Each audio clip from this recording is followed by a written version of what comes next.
સુરત શહેરના Saroli police station વિસ્તારના વેપારીઓનો દલાલ મારફત સંપર્ક કરી કાપડનો માલ લઈ ફરિયાદીના કુલ ₹23,55,756ની મત્તાની માતબાર રકમ નહીં ચૂકવી છેતરપિંડી કરનાર આરોપી વેપારીને અમદાવાદ ખાતેથી પકડી પાડતી સારોલી પોલીસ કમિશનર શ્રી અનુપમસિંહ ગેહલોત સાહેબ તથા ખાસ પોલીસ કમિશનર શ્રી સેક્ટર 1 સાહેબ તથા નાયબ પોલીસ કમિશનર શ્રી ઝોન 1 સાહેબ અને ઇન્ચાર્જ મદદનીશ police commissioner Shri B division સાહેબ નાઓએ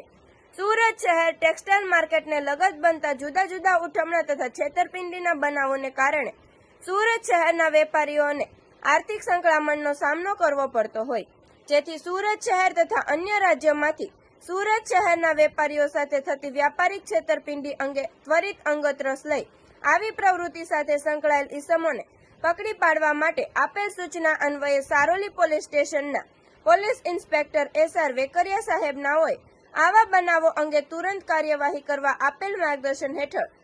સદર ગુનાના કામે સંડોવાયેલ આરોપીઓને પકડી પાડવા માટે PSI HL દેસાઈ સાહેબ તથા સ્ટાફના માણસો વર્કઆઉટમાં હતા. તે દરમિયાન ગુનાના કામે હ્યુમન સોર્સિસના આધારે સદર ગુનામાં સંડોવાયેલ આરોપીઓ પૈકી આરોપી હેમંત પરવાની તે હિના ફેશનના પ્રોપરાઇટર, ઠેકાણું દુકાન નંબર 151, સીધી માર્કેટ કાલુપુર ગેટની પાસે, કાલુપુર અમદાવાદ નાઓ સરદારનગર અમદાવાદ ખાતે હોવાની ટેકનિકલ વર્કઆઉટ અને હ્યુમન સોર્સિસ આધારે ચોક્કસ માહિતી મળતા તાત્કાલિક અમદાવાદ ખાતે તપાસમાં જવા માટે એક ટીમ PSI HL દેસાઈ સાહેબ તથા ASI વિરેનભાઈ જમુભાઈ તથા પોલીસ કોન્સ્ટેબલ ભાવિકભાઈ જગદીશભાઈ નાઓની ટીમ બનાવી તાત્કાલિક પોલીસ ઇન્સ્પેક્ટર શ્રી નાઓના સીધા માર્ગદર્શન હેઠળ રવાના કરી આરોપી નામે